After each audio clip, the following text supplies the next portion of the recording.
Je lis l'évangile de Luc au chapitre 24 à partir du verset 44.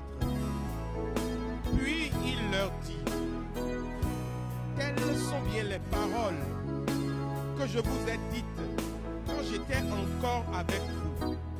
Il faut que s'accomplisse tout ce qui est écrit de moi dans la loi de Moïse, les prophètes et les psaumes.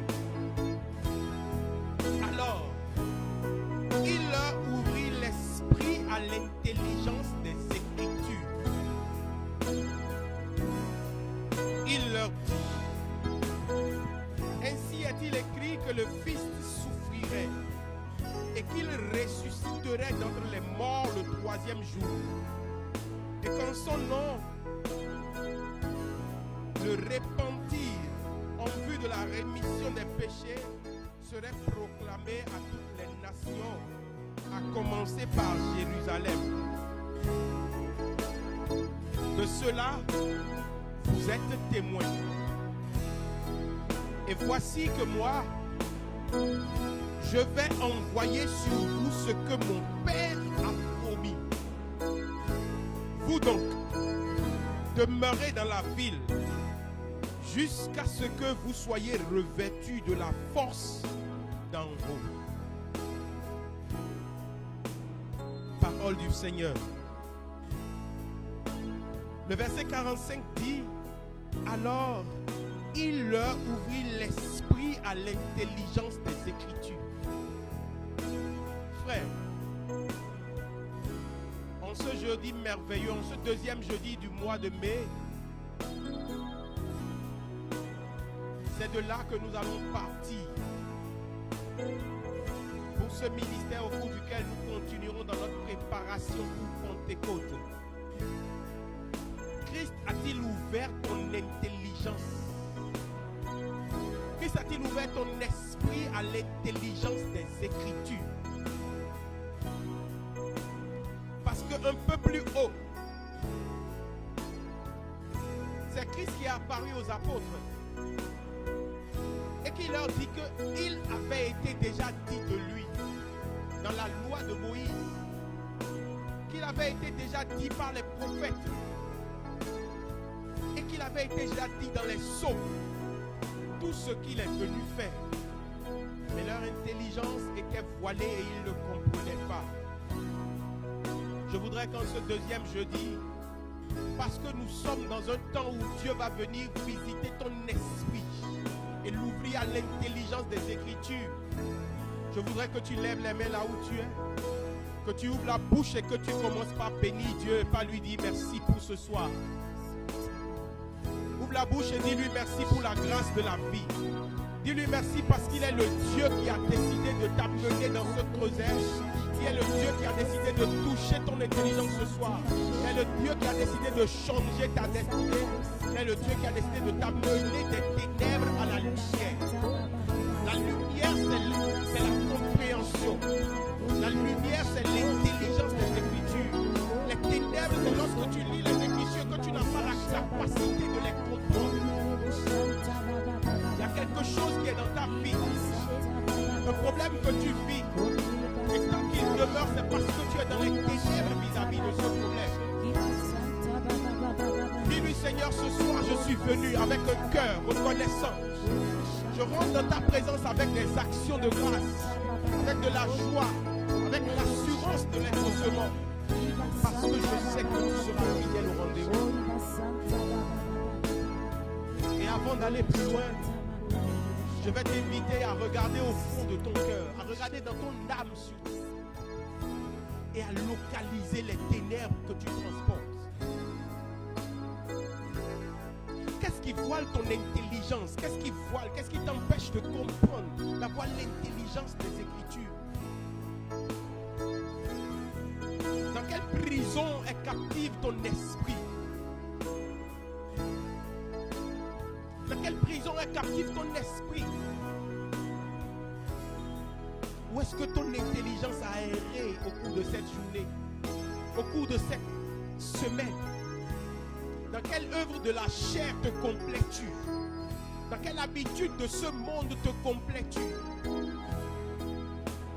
Bible dit, ce peuple m'honore du bout des lèvres, mais son cœur est loin de voir. Laisse l'esprit qui sonde les cœurs sonder ton cœur ce soir. Visiter les tréfonds de ton âme et faire rejaillir la noirceur de la colère. Cette colère ardente qui te caractérise. La noirceur de l'orgueil. Cet égo démesuré que tu n'arrives pas à laisser. Les habitudes de paresse que tu n'arrives pas à laisser. Les habitudes de procrastination, tu remets toujours à demain ce que tu dois faire aujourd'hui. Les emportements, les excès de table. Ouvre ton cœur à la grâce qui vient ce soir. Et dis-lui, Seigneur, j'ai besoin de toi encore. Je m'identifie au nombre des personnes qui étaient à Golgotha. Au nombre des personnes pour qui ton sang a été répandu sur le bois de la croix. Et je supplie ta miséricorde ce soir. Miséricorde pour l'orgueil de mon cœur. Miséricorde pour la vaine gloire dans mon âme. Miséricorde pour les jalousies qui ont totalement submergé mon âme. Miséricorde pour mon regard hautain. Miséricorde pour ma suffisance intellectuelle. Miséricorde pour mes complexes d'infériorité. Miséricorde pour les errances de mes enfants. Miséricorde pour ce pays. Miséricorde pour cette ville. Et de là où tu es, ouvre la bouche et commence par inviter le sang. In the blood is life. In the blood is healing. In the blood is mercy. In the blood is restoration. Ouvre la bouche et commence par demander au sang de Jésus-Christ de venir te baigner. De venir réparer les blessures de ton âme à cause du péché. Dis-lui de baigner ton corps, de baigner ton âme, de baigner ton esprit et de te délivrer de la souillure. Seigneur, je crois que dans les meurtrissures, je reçois la guérison pour mon âme. Je reçois la guérison pour les sentiments de mon passé. Je reçois la guérison, Seigneur, de mes émotions négatives. Mes blessures intérieures sont guéries par ton sang, Seigneur. La condamnation du péché, de l'orgueil, de la colère, du refus de pardon sur ma vie a été effacée. Ma vaine gloire est effacée par la puissance du sang de l'agneau. Je badigeonne mon corps, mon âme et mon esprit dans le sang de l'agneau immolé. Je crois en l'œuvre du sang de l'agneau immolé.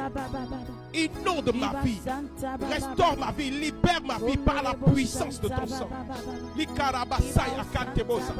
Appelle le sang.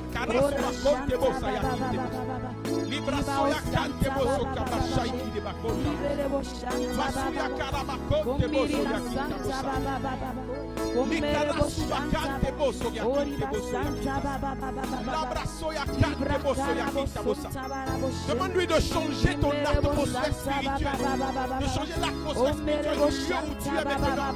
Et demande au sang également de changer l'atmosphère spirituelle du lieu de ton habitation, l'atmosphère spirituelle de ta destinée, l'atmosphère spirituelle de là où tu conduis tes pas. Au sang de Jésus-Christ, viens visiter la terre de ma vie. Viens visiter les cieux de ma vie. Viens visiter les projets que je fais pour le futur. Viens me libérer de toute condamnation.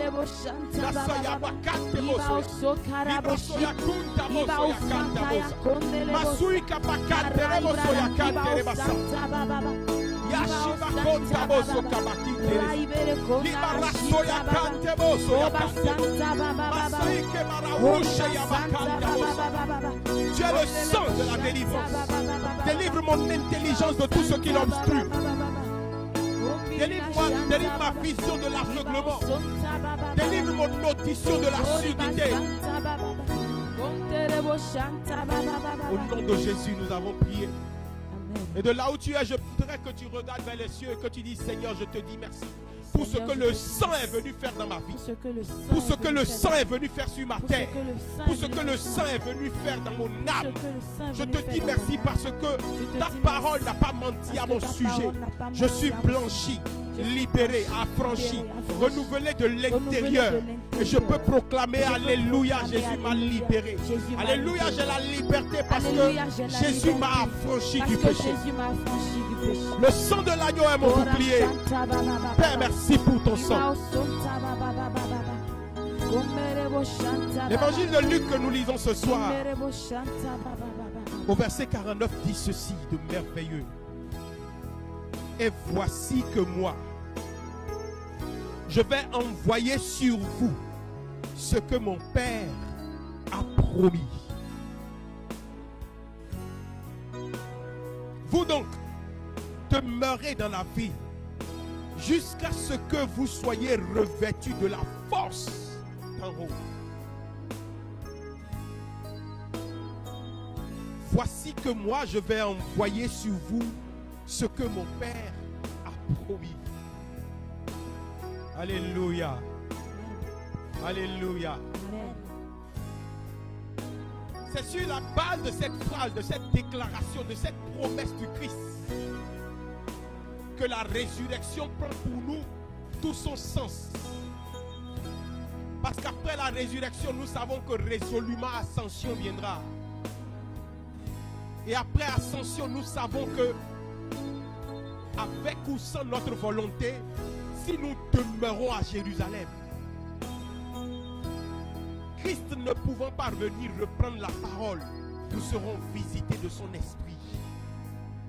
Voilà pourquoi ces temps de la résurrection qui nous préparent à rentrer dans le cénacle de Pentecôte sont des moments d'une faveur extraordinaire, des moments de préparation extraordinaire. Je voudrais inviter quelqu'un à désirer du fond de son cœur cette présence merveilleuse, cette huile de joie, cet environnement qu'on appelle l'environnement de la présence du Saint-Esprit. Demande à l'ange de sa présence de te visiter et de préparer ton homme spirituel à être arrosé de la grâce de l'Esprit.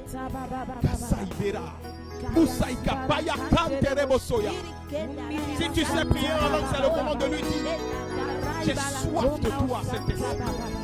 Mon âme te désire. Ma chair languit d'après les eaux vives. Mon corps a soif d'être désaltéré par ton eau vive. Lakai Chapou Yakarabas. Libra Soyakan Tebo Soyaka. Yeshibaya Musabake Tebo Sayaka. Arrose-moi de l'esprit d'en haut. Lirisokapa Yakan Tebo Soyaka. Ce dont tu as arrosé Pierre, André, Jacques, Jean, le jour du cénacle. Pierre n'est plus là, Seigneur, mais je suis là pour porter l'évangile. Tu as dit que quand la promesse viendra, je serai capable de témoigner de toi. Je voudrais témoigner de toi, mais je n'en suis pas capable. L'Esprit produit en nous le vouloir et le faire. Dis-lui, cet esprit vient me qualifier pour devenir capable de le réaliser. Arrose-moi de la présence. Ce soir, demande la présence. Parce que vous savez, quand il s'agit de l'esprit, ou bien il est présent ou bien il est absent. Il n'y a pas de présence partielle. Quand il s'agit de Dieu, il n'y a pas de présence partielle. On ne peut pas être partiellement présent. Ou bien on est présent ou bien on est absent. Dis-lui, remplis-moi totalement jusqu'au débordement. Fill me till I overflow of your Holy Ghost, of your Holy Spirit. Make me a living testifier of your glory by the presence of your Holy Ghost. Appelle l'esprit de vérité. Seigneur, tu l'as promis. Et nous sommes dans le temps de la préparation. That's why I'm thirsty. C'est pourquoi j'ai soif de lui. C'est pourquoi j'ai soif de sa présence. Arrose-moi. Tabarasuke barakonte mosa. Vibrasoya kante moso kabashia. Masaike bakonta. Yeshua Mashiach, c'est toi qui l'as promis. Et j'ai besoin de lui pour ma réalisation. J'ai besoin de lui pour que mon intelligence soit ouverte. Pour que la lumière se fasse sur mon intelligence. J'ai besoin de ton esprit. Dis-lui, Saint-Esprit, je suis là. Je voudrais t'adorer ce soir. Ouvre les écluses sur moi. Comme de l'eau arrose mon esprit. Yashipa Yabuken Tabosa. Isayama Kanteboso Yakorabaushe. Lima Usaya Kanteboso. Karaboso Yakintebosa. Maseya Kantebosa. Libra Soya Kintaboso Yakentabosa. Dis-lui, papa, oh, j'ai besoin de toi. Seigneur, ouvre les écluses des cieux sur ma vie. Narissa Bakinta Osa, ouvre les écluses des cieux sur ma vie. Ouvre les écluses des cieux sur ma vie. Ouvre les écluses des cieux sur ma vie. Ouvre les écluses des cieux sur ma vie. Narassa Bakonte Bosa. Isaya Karabakonte Boso Kabaouche. Isaya Karabakonte Boso Kabaouche. J'ai besoin de toi, Esprit de Dieu. Abba Père. Abba, open the floodgate of your Holy Ghost, of your Holy Spirit, and let it rain. Let it rain. Send your spirit. Send your spirit. Send your spirit. Let it rain. Send your spirit. Send your spirit. Send your spirit. Oh, let it rain. Send your spirit. Send your spirit. Oh, send your spirit. Yeah. Send your spirit. Oh, let it rain. Oh, let it rain. Send your spirit. Send your spirit. Send your spirit. Send your spirit. Oh, send your spirit. Send your spirit. Oh, let it rain. Oh, let it rain. We need your presence. Let it rain. 'Cause your rain. Let it fall on me. We need your presence. Let it rain. 'Cause your rain. Let it fall on me. Open the floodgate in abundance and let your rain to fall on me. Open the floodgate in abundance and let your rain to fall on me.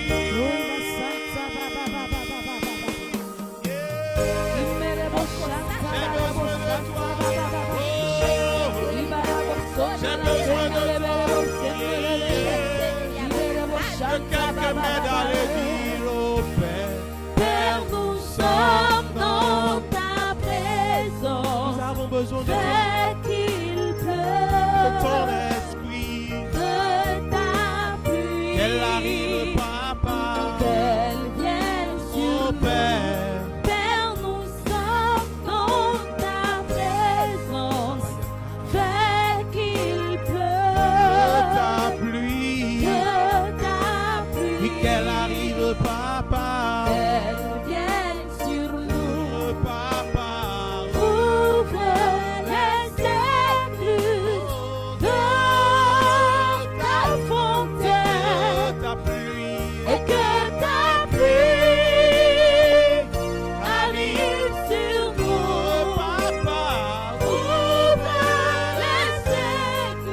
je voudrais que tu ouvres ta bouche et que tu commences par l'adorer. Parle-lui, dis-lui des mots d'amour. Dis-lui, Saint-Esprit, j'aime ta présence. Dis-lui, j'aime l'agir, la façon dont tu agis. Dis-lui, j'aime quand tu me touches. Dis-lui, j'aime lorsque tu es en train de mouvoir autour de moi. Et je veux t'adorer parce que tu es celui dont j'avais besoin. Je te fais confiance parce que ma vie est dans tes mains. Je te fais confiance parce que ma vie est dans tes mains. Tu es le Dieu qui était et qui vient. Je te fais confiance, Saint-Esprit. Totalement, je te fais confiance. Les yeux fermés, je te fais confiance. Je sais que si je te suis, ma vie ne sera pas perdue. Tu es le Dieu qui était et qui vient. C'est par toi que Dieu est présent. C'est par toi qu'il était dans les prophètes. Et c'est par toi qu'il vient bientôt encore. Quand j'appelle Jésus, c'est toi qui te manifestes, Esprit de Dieu, je veux t'adorer. Tu es l'Esprit qui a guidé Pierre. Tu es l'Esprit qui a guidé Paul. Tu es l'Esprit qui a ressuscité Jésus. Sois le bienvenu parmi nous. Tu es le Dieu. Tu es le Dieu qui est et qui vient. Oh Jésus.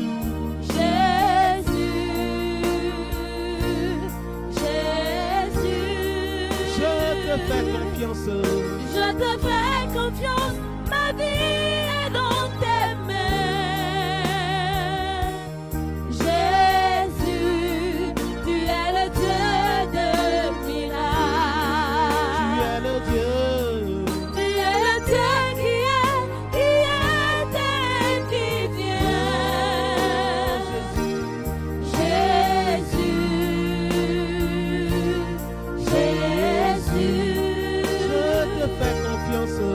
Je te fais confiance, ma vie est dans tes mains. Oh Jésus.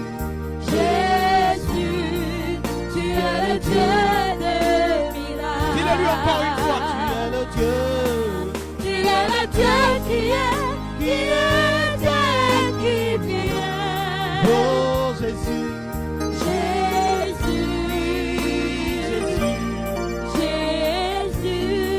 Je te fais confiance. Je te fais confiance, ma vie est dans tes mains. Jésus. Jésus, tu es le Dieu de miracles.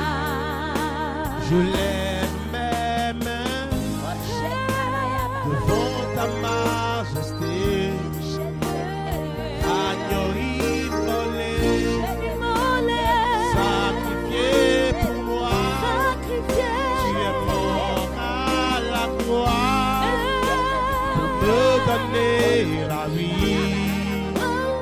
Et c'est par ta croix que je suis sauvé. Je lève mes mains, je lève devant ta majesté.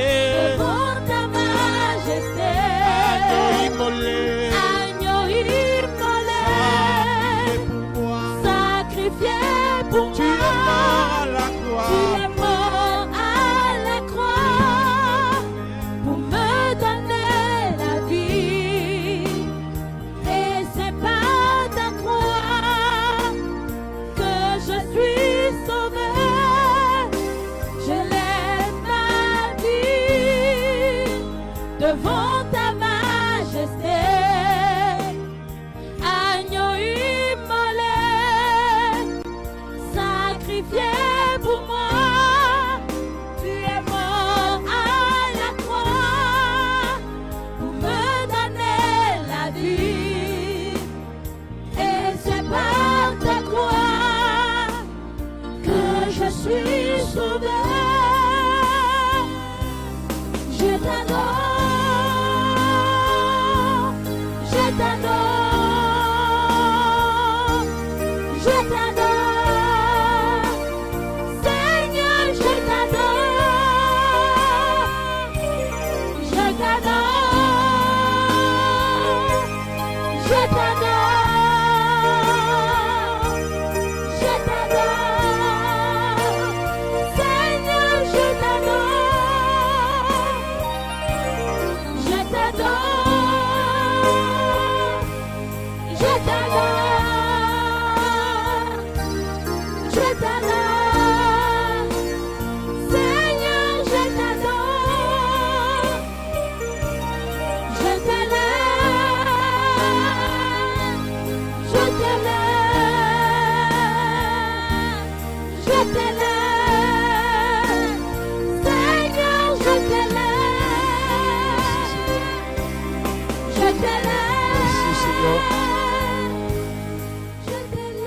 Merci pour ta gloire, ta fidélité, ta bonté. Notre Dieu, notre rocher, notre bouclier. Nous implorons ta grâce, ta miséricorde.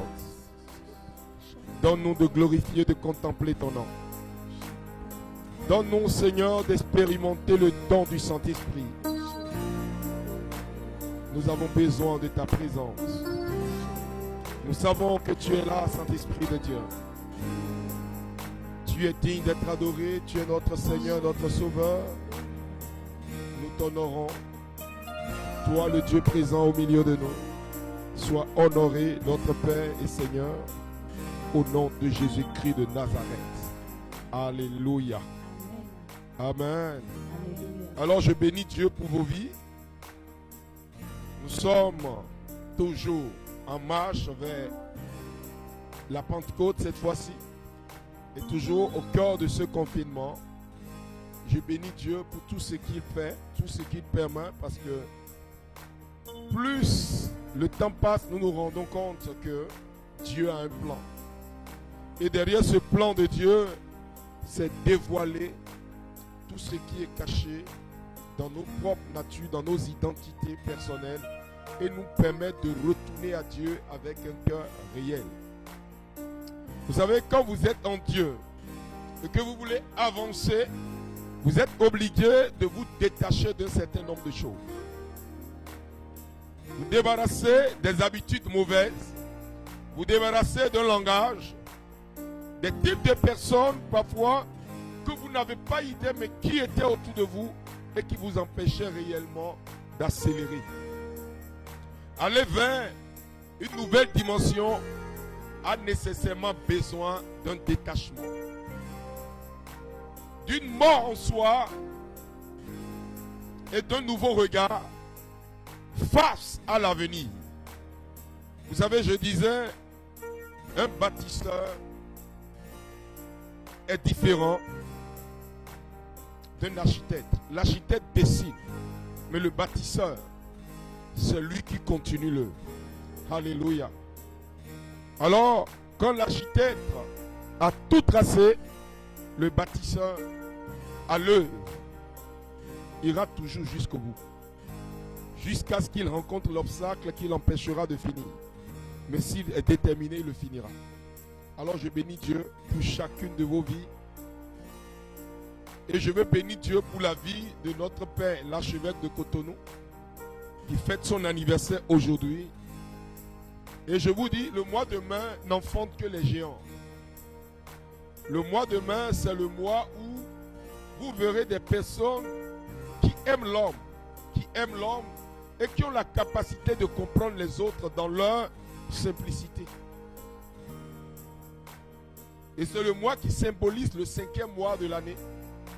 Autrement dit, c'est le mois où l'Éternel ne bénit pas une fois, il ne bénit pas 2 fois, il ne bénit pas 3 fois, il ne bénit pas 4 fois, il bénit 5 fois. Et c'est des personnes, quand ils sont quelque part, malgré la sécheresse, malgré la duracité du terrain, la dureté plutôt du terrain, Dieu les aide toujours à lever la tête.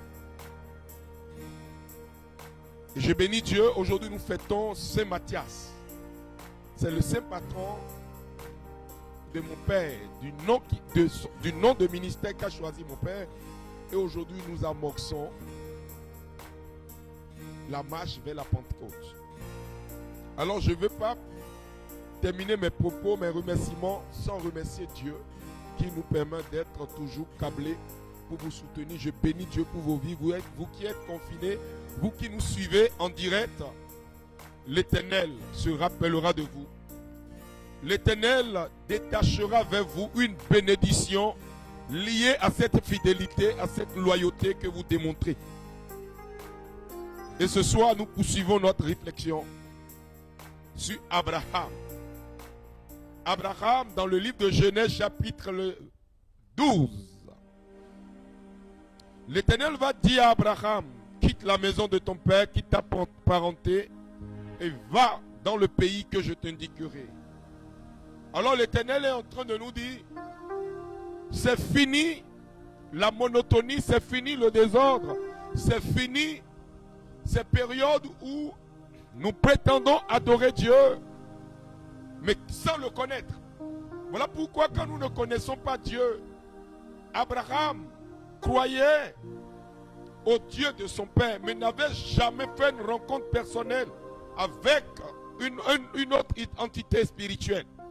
Jusqu'à ce qu'Abraham rencontre Dieu. Dieu ne s'est pas montré à Abraham physiquement, mais Dieu lui a parlé. Il a senti cette motion intérieure à l'intérieur de lui.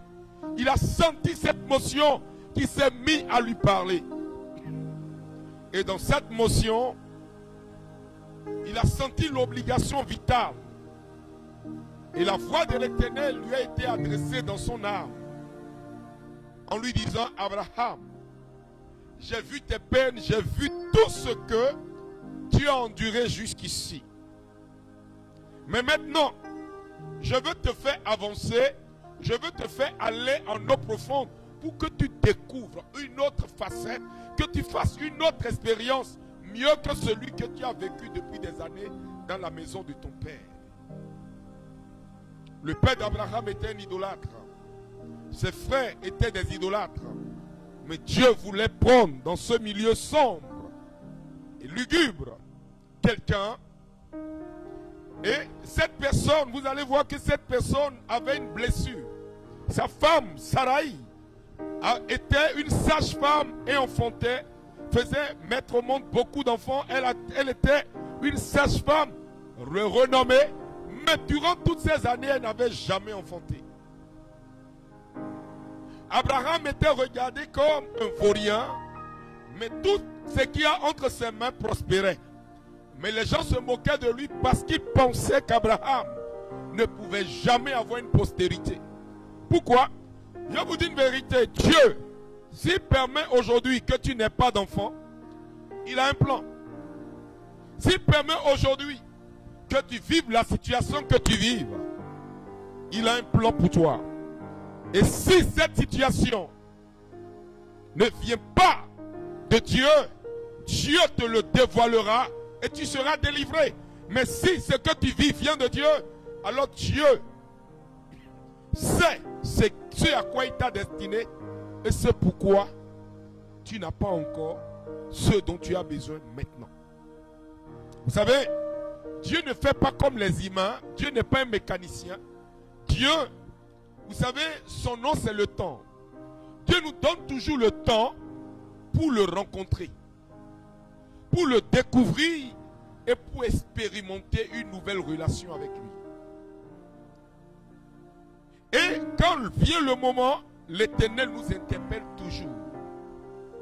Et quand l'Éternel nous interpelle et que nous connaissons sa voix, que nous expérimentons sa voix, quelque chose d'étrange se passe toujours. Au cœur du chaos s'élève toujours un nouveau départ. Toujours. Alors nous prenons Genèse chapitre 12. Nous allons voyager dans les Écritures. À partir du verset 2. Verset 2, 3. Allons-y. Je ferai de toi. Dieu dit à Abraham, je ferai de toi un grand peuple. Un grand peuple. Je te bénirai. Il dit, je te bénirai. Je magnifierai ton nom. Il dit, je rendrai ton nom grand. Sois une bénédiction. Sois une bénédiction. Comment peut-on être une bénédiction si on ne transporte pas ce qui produit la bénédiction? À ce moment précis, Dieu a vu le cœur d'Abraham. Et tout ce que Dieu veut faire dans notre vie part de notre cœur. Si notre cœur n'est pas sincère avec les gens, que en nous ne transportons pas un cœur vrai. Nous avons beau prier, mais nous allons voir les autres être exaucés sans qu'on ne soit exaucé. Pourquoi? Parce que c'est dans le cœur de l'homme que se trouve tout ce qui est fausseté et ruse. Ce que vous voyez physiquement de l'homme n'est pas ce que l'homme est. C'est ce qui est à l'intérieur de l'homme qui démontre ce qu'il est naturellement. Alors Dieu dit à Abraham, je ferai de toi. Il n'a pas dit je fais de toi. C'est un processus. C'est au fur et à mesure que tu te mets à marcher à ma suite, au fur et à mesure que tu avances dans la relation entre toi et moi, dans notre connexion, dans notre langage, dans le nouveau langage que je viens de te donner, que tu connaîtras ce qu'on appelle le succès. Il dit je rendrai. Il n'a pas dit je rends. Autrement dit, ça va être systématique. Le problème qu'Adam a rencontré, Abraham allait le rencontrer.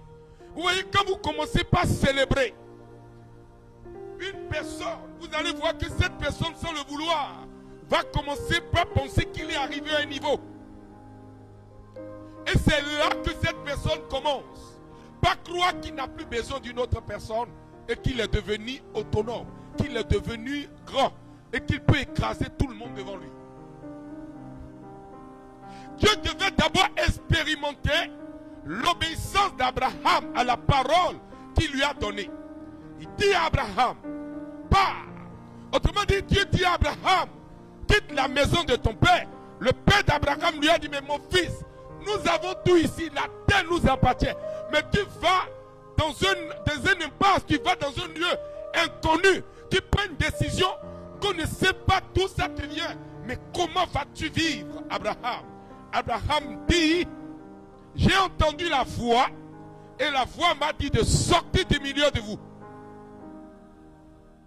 Alors Abraham, mû par la foi, marchant par la foi et non pas la vue, parce qu'il a entendu la parole de Dieu, s'est mis en mouvement vers la promesse.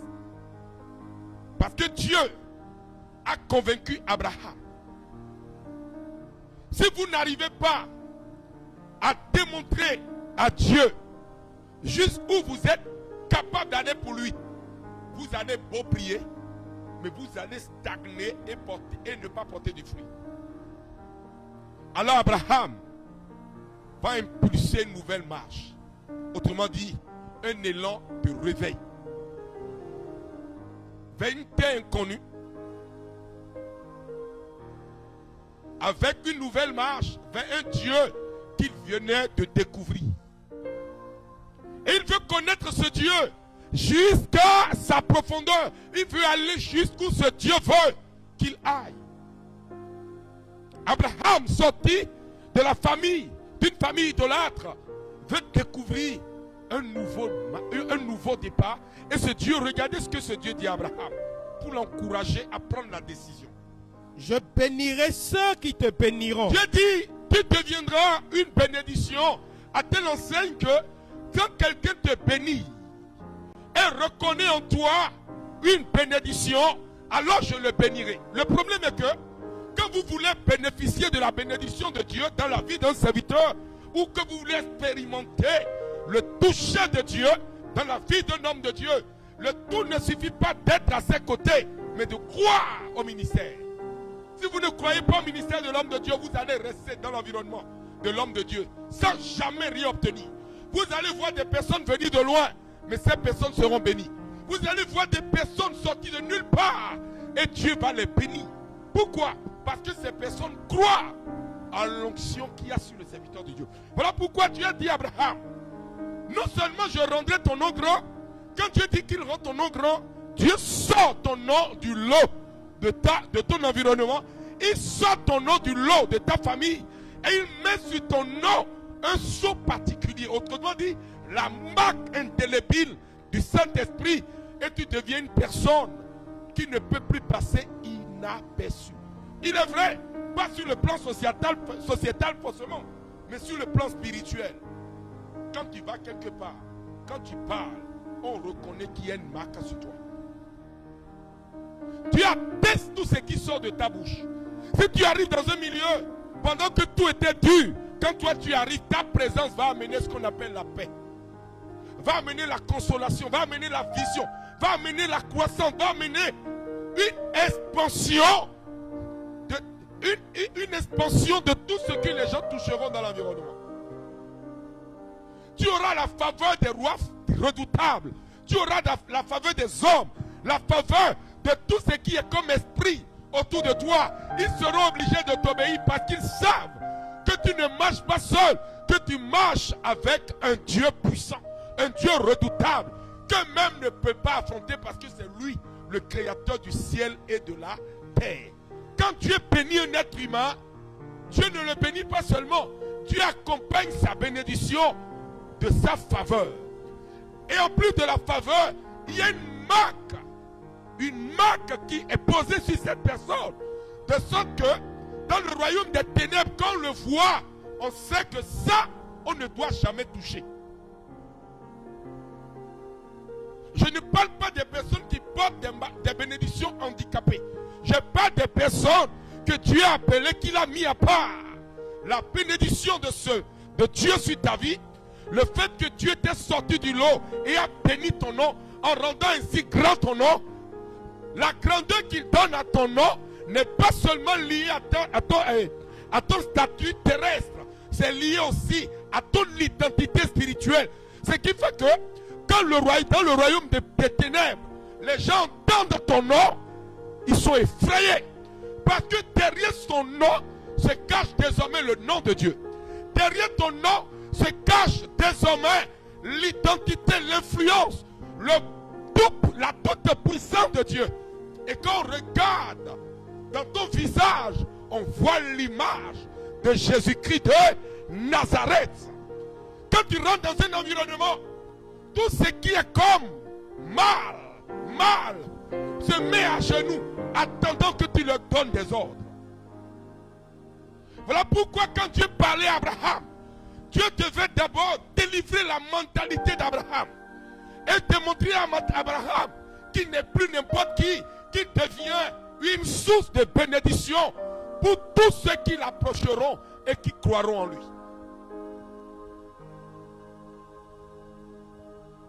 Et cette bénédiction va placer Abraham dans une position de confiance, exactement comme l'ange Gabriel a fait à Marie.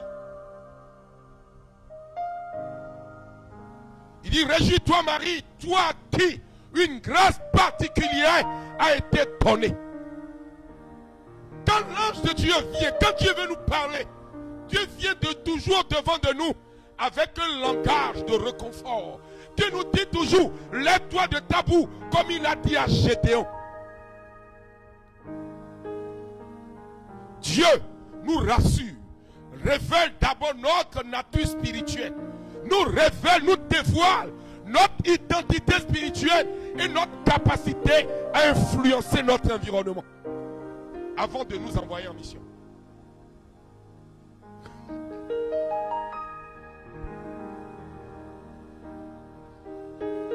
Et quand vous regardez la réponse de Marie, la mère de Jésus-Christ de Nazareth, il dit qu'il me soit fait selon, pas ma volonté, selon ta volonté. Pourquoi? Regardez Gédéon, qui parle de moi. Gédéon venait ainsi de se découvrir. Abraham dit, mais regarde dans ma famille. Dieu dit, ce que tu vois dans ta famille est petit. Je te montrerai ce que personne ne t'a jamais montré.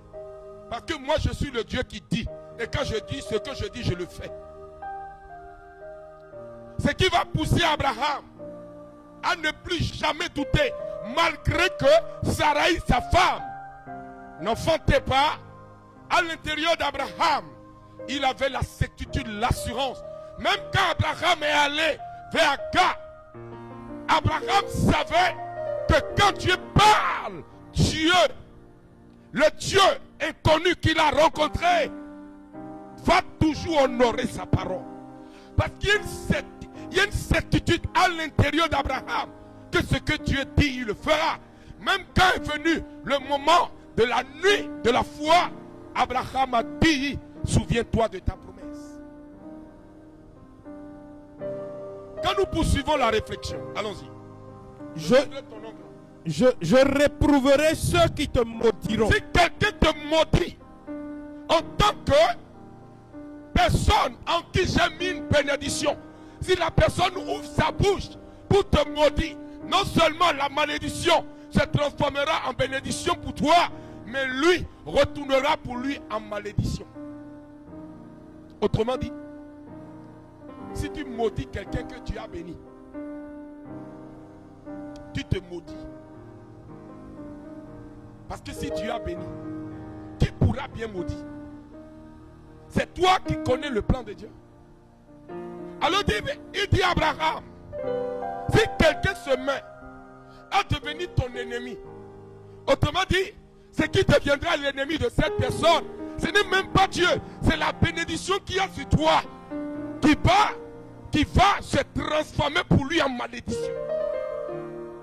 Voilà pourquoi il faut faire très attention avec une personne qui transporte la grâce et la faveur de Dieu. La personne ne va pas vous maudire. Non. Mais c'est le Dieu qui l'a appelé qui se lève pour le venger. Voilà pourquoi quand on dit non, un homme de Dieu ne peut jamais maudire quelqu'un. À moins qu'il ne soit pas un homme de Dieu. S'il est un homme de Dieu, l'homme de Dieu ne maudit pas. Parce que la bouche nous sort la bénédiction. De cette même bouche ne peut pas sortir la malédiction. Je m'explique. Quand une personne qui incarne une autorité spirituelle, même si l'appel est provoqué, ou si c'est un appel direct, cette personne bénéficie en même temps de cette déclaration de l'Éternel. Et quand cette déclaration de l'Éternel est sur la vie d'un tel, quand tu te mets à le maudire, la bénédiction s'élève et te frappe en malédiction. Autrement dit, c'est ce qui est arrivé à chaque fois que les gens voulaient s'attaquer à un oint de Dieu. Il dit, je maudirai ceux qui te maudiront et je bénirai ceux qui te béniront. Il n'a pas dit quand tu es en erreur ou si... Non, Dieu, quand il a béni, il te bénit dans ton état. C'est pas parce que tu es devenu un saint. Non. Dieu te bénit avec tes défauts. Quitte à toi de transformer tes défauts, de travailler sur ton identité pour aller à la perfection. Abraham était un bègue. Abraham était incendié, il était colérique. Voilà pourquoi vous allez voir, quand vous voyez Abraham, vous regardez Abraham, vous voyez toute la marche d'Abraham. Abraham est parti attaquer quand on a attrapé son neveu Lot. Ils n'étaient pas en grand nombre, mais ils avaient ce qu'on appelle la violence. Vous savez, quand quelqu'un transporte une bénédiction, quand vous regardez, que vous voyez que ce que cette personne est en train de vivre n'est pas de l'ordre du naturel, craignez cette personne. Pas parce qu'il est devenu Dieu, non, mais respectez cette personne. Beaucoup de personnes pensent qu'en s'attaquant à cette personne, ils se font du bien. Vous allez vous détruire. Regardez la réflexion poursuit. Par toi se béniront tous les clans de la terre. Tous les clans, on parle des nations, les ramifications des nations de la terre. Quand tu rentreras dans une nation et que la nation reconnaît en toi, mon serviteur reconnaît en toi que tu portes quelque chose de particulier, le respect que cette nation te donne, mets la nation en alliance avec moi qui t'ai appelé, à qui tu as obéi en sortant de la maison de ton père, Dera. Dera, ça veut dire petit puits. Des personnes qui n'ont pas de très grands rêves. Des personnes qui pouvaient rester dans des petites choses. Vous savez, ceux qui n'ont pas de grands rêves, quand vous regardez même dans leur prédication, ce n'est pas évolutif. Vous allez voir que c'est des personnes qui prêchent beaucoup, mais qui n'attirent pas vers eux des personnes qui doivent faire une expansion. Parce que dans leur cerveau, ils sont petits. C'est ce qu'on appelle le nanisme spirituel. Et quand tout ce que vous prêchez, il peut tordre le cou à vos propos et déplacer vos propos. Pourquoi? Parce qu'ils n'ont pas évolué mentalement. Dans la spiritualité, Paul va dire, quand j'étais enfant, je parlais comme un enfant. Parvenu à l'âge adulte, je parle comme un adulte. Il dit on ne donne pas la nourriture des adultes à un enfant. Un bébé, un enfant spirituel est nourri au lait. Mais le problème est que aujourd'hui les enfants sont nourris partout. Et ils pensent parfois aujourd'hui qu'ils sont arrivés à une maturation. C'est là où il y a le danger. Tu ne peux pas connaître mieux que ton père. Tant que ton père est vivant, la seule chose que tu peux faire, si tu reconnais en lui ton père, tu ne peux pas écouter sa prédication et tordre ça. Tu dois aller le voir, tu dis papa, j'ai entendu ça, explique-moi. Mais tu ne peux pas prendre position. Et vous savez ce qui tue la bénédiction? C'est les gens autour de vous qui vont vous tuer. Ce qui tue les fils, c'est le peuple. Ce qu'il y a dans le peuple qui les tue. Mais je prie pour tous ceux qui me suivent et qui sont dans des situations qui ne comprennent pas. Tu pries mais rien n'avance. Il faut revoir ta relation avec tes pères. Il faut revoir ta relation avec ton père. Il faut revoir ta relation avec toute personne sous qui tu es parti placer ton appel. Vous savez, la vie spirituelle ne se résulte pas à ne parler que du péché, à dévoiler le péché. Il faut quitter cette étape pour aller à la croissance spirituelle. Tout en gardant comme âme spirituelle la repentance. L'âme redoutable, c'est la repentance. Avant tout ministère, commencez par la repentance. Et terminez par un cri de guerre. Alléluia. On aura le temps d'en débattre parce qu'on nous rentre vers la Pentecôte. Il faut que nous partons. Nous vivons la Pentecôte de 2020, qui est une Pentecôte particulière dans une autre dimension. Voilà pourquoi le thème de la Pentecôte de cette année, qui sera fait essentiellement sur la toile, c'est comment évangéliser dans la puissance du Saint-Esprit. Parce que nous amorçons la troisième vague du réveil spirituel. Il y a eu deux grands réveils spirituels. Nous sommes à la troisième phase,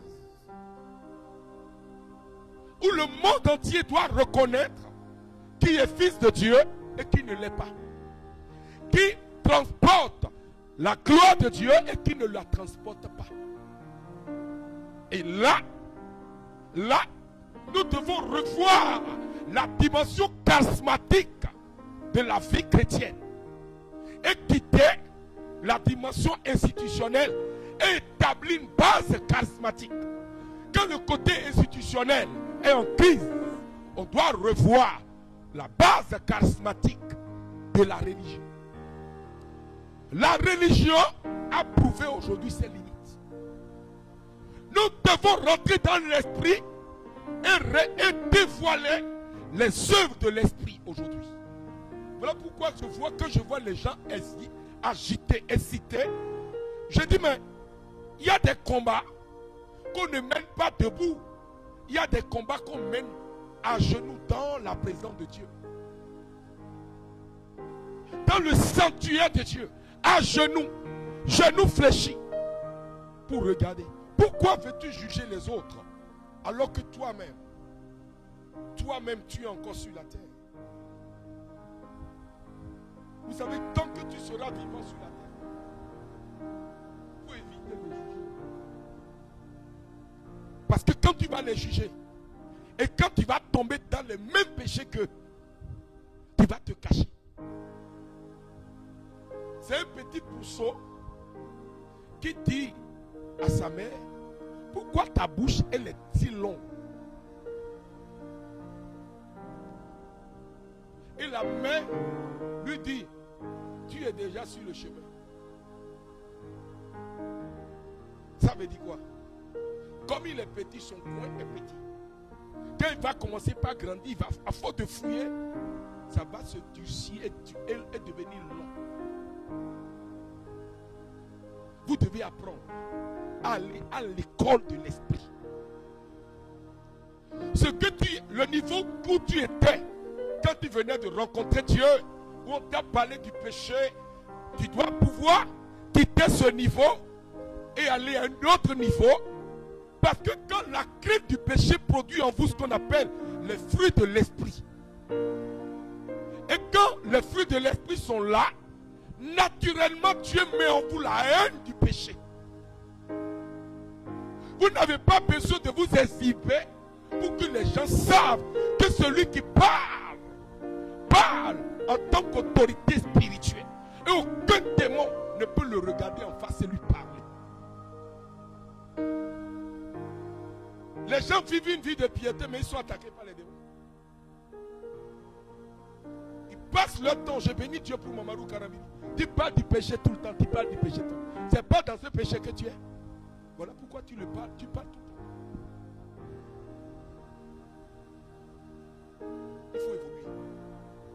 Parler de la puissance de la résurrection. À la résurrection, le Christ a crucifié la chair et les œuvres de la chair. Dieu parle à Abraham. Dieu lui dit, écoute Abraham mon fils. Il n'a pas dit juge tes parents. Il dit sors du milieu d'eux. Allons-y. Abraham partit. Il partit, il obéit, il partit. Comme lui avait dit Yahvé. Comme lui avait dit Yahvé. Et l'autre partit avec lui. Voilà pourquoi il faut savoir avec qui vous marchez. C'est pas parce que la personne prie bien, la personne connaît la parole de Dieu. Non. Non, non, non, non. Vous savez, la vision que vous transportez a besoin de personnes qui comprennent la vision et qui croient en cette vision. C'est cette personne qui vous amèneront à aller dans votre destinée. Mais Abraham était quelqu'un de sentimental. Il a pris Lot. Parce qu'il voyait Lot comme qui? Il voyait Lot comme un orphelin. Il voyait Lot comme quelqu'un. Vous savez, quand Lot a commencé par manger et que Lot n'avait aucun troupeau, en réalité, il était venu avec le reste des troupeaux de la maison de son père pour accompagner Abraham. Le peu de troupeaux a commencé par évoluer. Quand le troupeau a commencé par évoluer, ces bergers ont voulu commencer par combattre les bergers d'Abraham. Vous savez, quand vous voyez les personnes, au fur et à mesure que le ministère croît, vous allez voir, les gens ne tombent pas dans une rébellion par rapport à quelque chose. C'est l'argent. Et le désir qu'on les voit aussi. Il veut qu'on le voit. Quand il veut qu'on te voit, c'est ce qu'on appelle, on a écrit ça dans un de nos livres, le test de la popularité. Quand vous commencez par avoir une renommée, la popularité peut vous prendre la tête et vous allez finir par penser que vous êtes arrivé. Et c'est là où vous faites erreur. L'humilité de l'homme de Dieu, c'est peu importe le niveau où il arrive, il demeure toujours simple. Il demeure toujours simple. Il comprend l'autre. Quand il voit quelqu'un en train de tomber, il ne le pousse pas, il l'aide à se relever. Il faut être un chrétien accompli. Voilà pourquoi quand je vois des personnes juger des personnes pendant que même ils sont encore sur la terre, je dis, je verrai à ta vieillesse comment sera ton ministère. Et j'ai compris pourquoi il y a des ministères qui ne grandissent pas. Quand nous aurons, après la Pentecôte, on va parler de comment travailler. Je dis souvent aux gens, les gens disent, ah non, je dis, je peux aller m'installer dans une brousse où il n'y a personne. Et faire de la brousse. La brousse qui n'avait même pas d'abus, une grande forêt. Pourquoi? Parce que c'est pas celui qui transporte la grâce de Dieu, peu importe l'environnement dans lequel il se trouve. La faveur de Dieu l'accompagne toujours. Il suffit qu'il reconnaisse la place de Dieu et qu'il laisse Dieu agir en lui. Vous ne devez pas avoir peur de tout quitter et de repartir à zéro. Jamais. Il ne faut pas avoir peur de tout quitter et de repartir à zéro. Il y a un chant qui dit, tu peux naître de nouveau, tu peux tout recommencer. balayer ta vie passée et repartir à zéro. Et repartir à zéro avec Jésus pour berger. Quand vous êtes en Christ et que Christ est en vous, vous êtes une nouvelle créature. Et quand vous voyez, vous n'avez pas besoin. Moi, je n'ai pas besoin d'imiter ni de copier quelqu'un. Quand je viens prêcher, je prêche ce que le Saint-Esprit met dans mon cœur. Sur la base de ce que j'ai lu. Voilà pourquoi la lecture, quand vous lisez la Bible, vous devez laisser le Saint-Esprit vous orienter. Et vous savez, quand vous transportez une vision, au fur et à mesure que la vision avance, Dieu vous donne un langage qui accompagne votre vision. C'est le langage qui accompagne votre vision, qui suscite l'attention des personnes qui vous suivent. Parce qu'ils voient, quand dans votre parole, pendant que je parle, plusieurs personnes qui sont en train de me suivre en direct pensent que quelqu'un m'a parlé d'eux, que c'est d'eux que je parle. Pourquoi? Parce que Dieu permet cela pour que les âmes soient sauvées. C'est là où nous parlons du prophétique. Nous allons aller dans Ésaïe. Ésaïe 51. Ésaïe 51.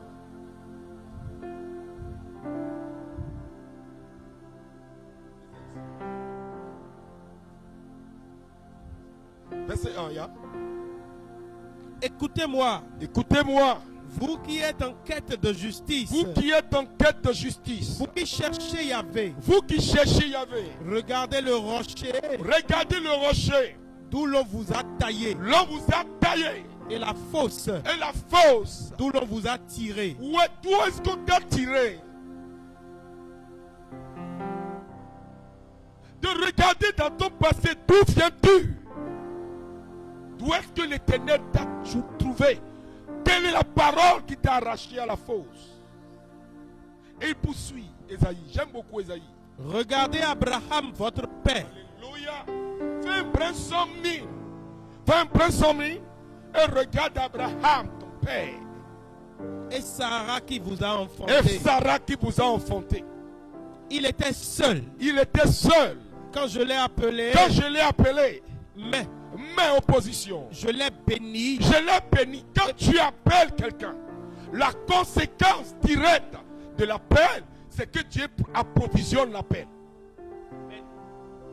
Dieu te donne ce qu'on appelle l'esprit de créativité. Il te donne l'intelligence de l'œuvre. Tu n'as plus besoin de copier les gens. Mais tout ce que tu fais jaillit du spirituel, jaillit du surnaturel. Et Dieu te donne des révélations nouvelles correspondant à ton environnement actuel. Tu n'as pas besoin de copier les gens.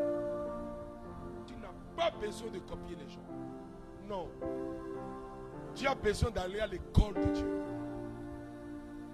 Ah, vous faites comme telle personne. J'ai dit, mais je ne peux pas faire comme quelqu'un. Je fais ce que Dieu m'a dit de faire.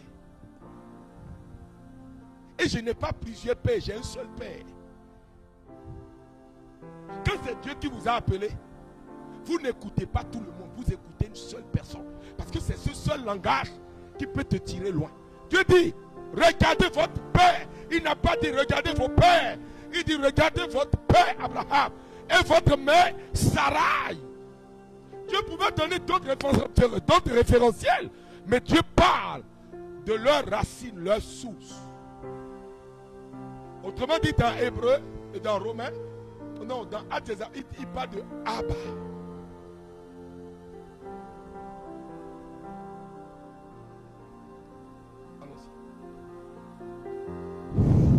Il était seul quand je l'ai appelé. Il était seul quand je l'ai appelé. Mais je l'ai béni. Je l'ai béni. Dieu dit je l'ai béni. Et Dieu n'a pas dit il a été béni. Il dit je. Tu engages sa responsabilité. Tu endosses sa responsabilité. Dieu dit je l'ai béni. Il dit dans un présent continu. Il dit, je l'ai béni. Même si Abraham revenait sur la terre aujourd'hui, la même bénédiction qu'il y a sur Abraham va continuer d'être. Malgré qu'Abraham est mort, la bénédiction d'Abraham continue d'opérer dans notre temps présent. Voilà pourquoi quand tu rentres dans un environnement où tout est hostile, on t'accepte dans cet environnement. Tu connais ce qu'on appelle l'expansion. Tu connais ce qu'on appelle la croissance.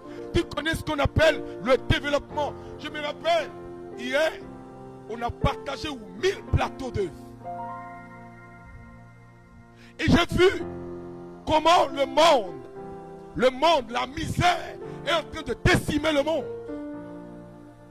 Si Dieu n'avait pas béni cette entreprise qui est née à Grisach, qui a offert ses œufs, et que nous n'avions pas pris sur nous l'engagement d'accepter le don de Dieu, personne n'ira vers ces personnes. Ces œufs iront ailleurs. Mais les types de personnes qui ont bénéficié de ces œufs de l'association Marie-Mère de la foi audacieuse et de la AMFA, c'est des personnes, avant que l'association ne naisse, la communauté n'existe, ces personnes devaient recevoir ces œufs. Dieu n'ira pas vers toi si tu n'es pas au bon endroit. Dieu ira vers toi que quand tu es au bon endroit et que tu partages la même vision que Dieu.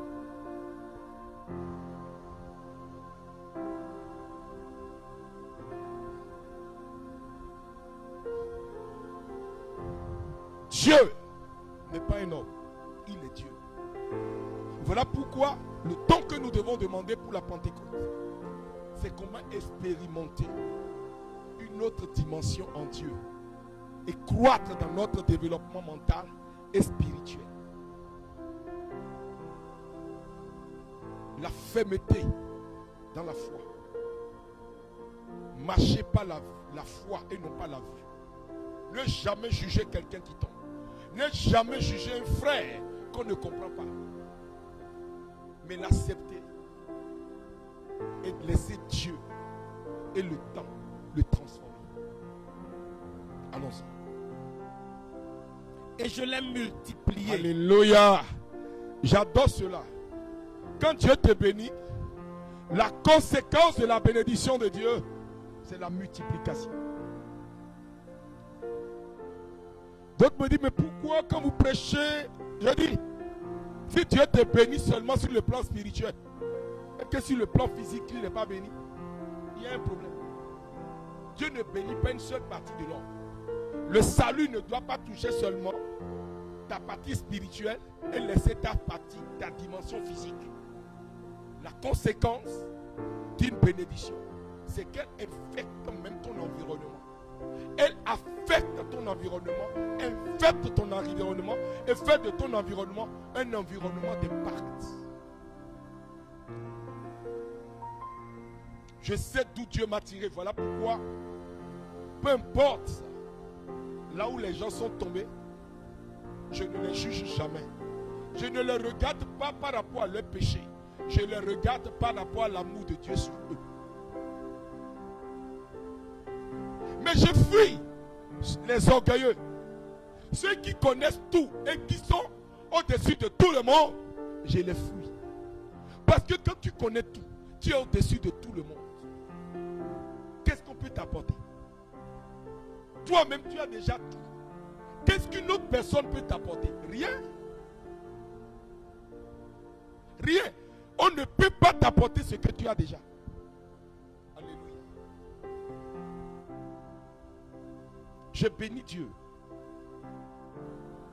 pour cette période difficile que nous avons traversée. Ça a restauré l'identité de beaucoup de personnes. Et ça a montré le manque que nous avons. La soif de Dieu. Ceux qui sont les vrais chrétiens. Ouais, ceux qui font du bruit. Nous voulons retourner à l'église. Nous voulons retourner à l'église. À 90%, ils accompagnent la masse. Mais ceux même qui veulent aller à l'église, ils sont en train de prier. Pas dans le bruit, dans le silence. Seigneur, me voici devant toi, tout simplement dans le silence. Rien n'est plus important pour moi que d'habiter en ta présence. Vous savez, ce chant doit résumer notre période actuelle. Parce que nous allons, les églises vont s'ouvrir. Ils vont s'ouvrir. Ils ne peuvent pas rester fermés. Je dis non. Ils vont s'ouvrir. Mais est-ce que nous allons remplir encore les églises avec notre ancienne nature, avec nos pensées limitées?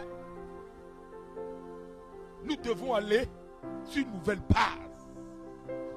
Nous devons aller à l'église désormais assis, habités par la parole de Dieu, manifestant la nature de Dieu.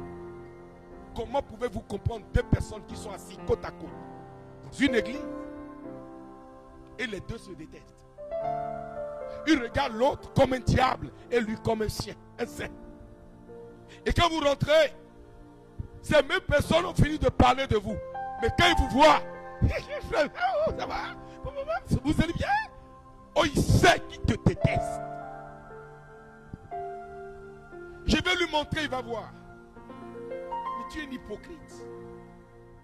C'est comme ça qu'on veut retourner à l'église? De gros hypocrites assis sur les mêmes bancs. Mais non, on doit partir sur de nouvelles bases. Des voyous spirituels, des impolis spirituels, où on va simplement parce qu'on veut plaire aux gens, on veut montrer aux gens qu'on est à l'église. Non, tu ne dois pas plaire à quelqu'un, tu dois plaire à Dieu et à Dieu seul.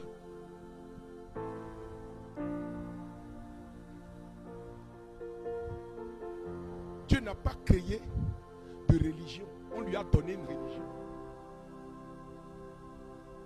Je mets au défi un théologien de me dire que Dieu a créé une religion. Non. On lui a donné une religion à Jésus. Sinon Jésus là, il ne s'adore pas dans la religion, il s'adore dans la relation entre lui et nous. Et le seul moyen pour connaître Dieu, c'est la parole de Dieu. La parole de Dieu dans sa simplicité, pas une parole dénaturée de son sens, où on veut donner notre sens à la parole. Non. Non. Les gens disent non. D'autres choisissent les parties de la Bible qui les arrangent. Je dis waouh. Je dis Seigneur, nous devons apprendre à aller au-delà du voile. Et je bénis Dieu pour vos vies. Que Dieu vous bénisse. Que sa grâce parle en votre faveur. Et que vous évoluiez dans votre vie. Alors nous allons commencer un cheminement très bientôt. Nous allons vous l'annoncer. Pour préparer la Pentecôte. Nous allons demander à Dieu de nous conduire dans sa chirurgie et que nous puissions accepter être opérés par Dieu pour aller à une autre dimension dans la vie spirituelle. Que Dieu vous bénisse. Amen. Père, je veux bénir ta vie. Pour toutes ces personnes qui souffrent à une quelconque partie de leur corps, que ta grâce les visite. Je prie que ton miracle, Père, visite leur corps, leur âme et leur esprit. Et que ta parole vive en eux. Au nom de Jésus-Christ. Amen.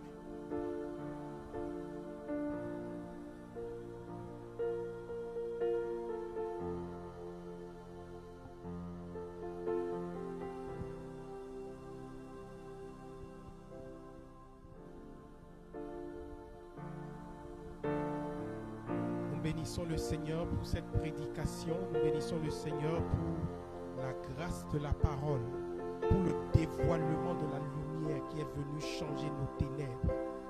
Nous bénissons le Seigneur d'avoir ouvert les yeux de notre esprit, d'avoir visité notre intelligence et de nous avoir donné la capacité d'accéder à la compréhension de la parole. Je voudrais que là où tu es, tu ouvres ta bouche et que tu dises merci à Dieu. Dis-lui infiniment merci pour ce temps merveilleux. Et dans cet élan où tu es en train de lui dire merci, je vais te demander de saisir ton offrande.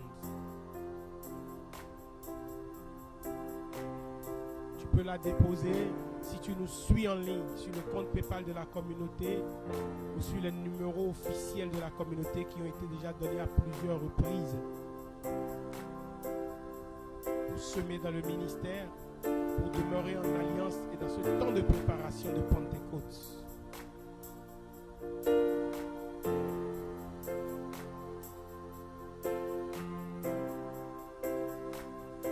Seigneur, nous voulons te dire merci pour ce temps de prédication. Nous voulons te dire merci pour la grâce qui est venue nous visiter.